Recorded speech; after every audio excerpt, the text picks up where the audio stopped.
doing a review for South Park, Season 20, Episode 9, entitled That's Not Funny. And I have to agree with the title of this episode. I did not think it was funny, not one bit. It just kind of repeated stuff that had already been set up, didn't really take the storyline anywhere.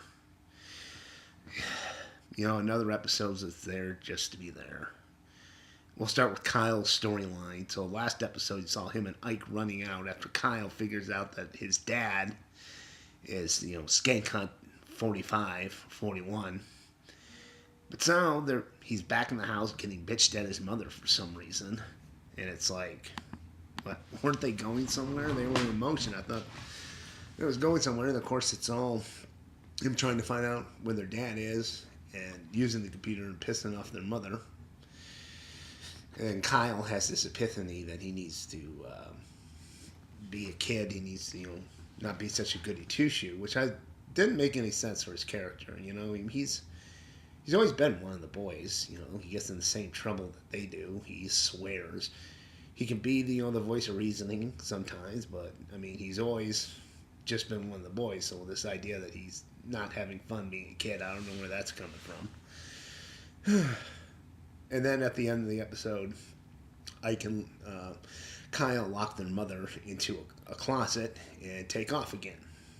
Probably in the next episode, they'll be back in house getting bitched at by her. It's like, what? That went nowhere. And Gerald, he's still trapped in Denmark. Danish stripped all those guys naked, put them in chairs, and he starts crying. Then he's not a troll, and then he admits he's a troll, and then the Danish prime minister has a private talk to him, where we find out that the prime minister is a troll. He trolled the Danish people to rise to power so they could create this thing that's going to look at everyone's email history, and then he locks up his own people and Rick rolls them. So that's kind of quite the surprise. It kind of explain why Denmark is a part of this storyline. Of course, we go back to Garrison as Trump, and he doesn't know what to do when everyone's giving him problems. Like, geez, I don't know what to do. It's like they did that last episode.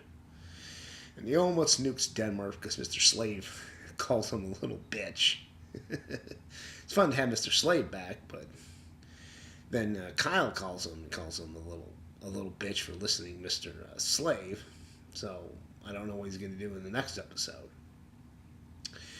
And Heidi is figuring out how to get to Mars, and Butters and Cartman start talking to one another, and Butters is talking about how his girlfriend broke his heart, and Kyle realizes the same thing could happen to him.